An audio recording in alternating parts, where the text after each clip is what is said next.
Seorang ibu tidak berteriak, tidak melawan dengan senjata. Ia hanya berdiri di hadapan langit, menjaga tubuh anak-anaknya yang mati. Namanya Rispa, dan cintanya menggugah surga. Pada masa pemerintahan Raja Daud, Israel mengalami sesuatu yang tidak biasa. Kelaparan melanda negeri itu selama 3 tahun berturut-turut. Tanah tidak memberi hasil, langit seakan tertutup, doa-doa terasa hampa. Daud mencari Tuhan. Ia tahu kelaparan ini bukan sekadar bencana alam. Tuhan menjawab, ini karena Saul dan keluarganya, karena darah yang ia tumpahkan. Saul telah melanggar perjanjian dan membunuh orang-orang Gibeon. Darah yang tidak pernah ditebus, kesalahan yang dikubur diam-diam. Kini akibatnya jatuh bukan hanya pada satu orang, tetapi pada seluruh bangsa. Untuk memulihkan keadilan, 7 keturunan Saul diserahkan. Mereka digantung di bukit di hadapan Tuhan. Tidak dikuburkan, tidak diratapi secara resmi. Tubuh mereka dibiarkan di bawah matahari dan langit terbuka. Di sanalah tragedi itu terjadi. Dan di sanalah cinta seorang ibu akan berbicara tanpa suara. Namanya Rispa, sebuah nama yang jarang disebut. Hampir tidak pernah dikotbahkan. Ia bukan ratu, bukan pula istri yang dipilih dengan kehormatan. Rispa hanyalah selir Raja Saul. Seorang perempuan yang hidupnya berada di antara istana dan bayang-bayang. Ia dipanggil ketika dibutuhkan, dilupakan ketika tidak lagi berguna. Setelah Saul mati, kekuasaan berpindah tangan, dinasti runtuh, dan bersama luntuhnya istana itu, Rispa ikut jatuh.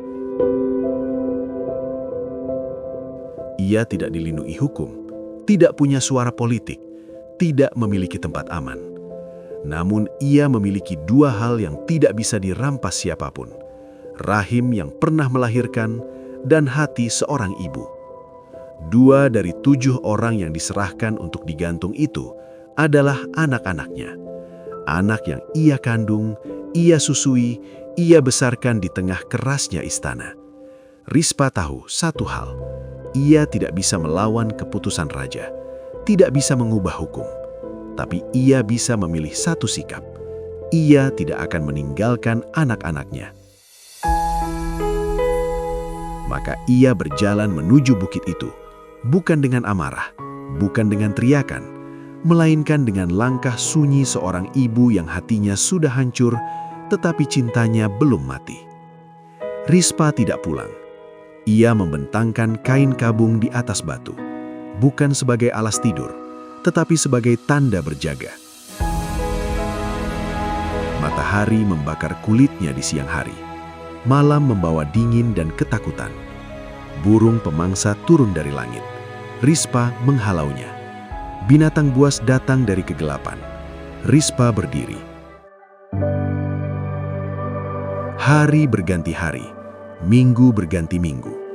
Tidak ada catatan ia mengeluh. Tidak ada doa yang dicatat. Namun setiap langkahnya, setiap malam yang ia lalui adalah doa yang tidak terucap. Kesetiaan itu akhirnya terdengar, bukan karena teriakan, tetapi karena ketekunan. Kabar tentang Rispa sampai ke telinga Raja Daud, seorang ibu yang tidak meninggalkan anak-anaknya bahkan setelah kematian. Hati raja tergerak. Ia memerintahkan agar tulang-tulang Saul dan Yonatan serta ke-7 orang itu dikuburkan dengan layak. Rispa tidak berkhotbah, tidak memimpin ibadah, namun cintanya menggoda hati manusia dan Tuhan. Kadang, doa yang paling kuat bukan kata-kata, tetapi kesetiaan dalam penderitaan.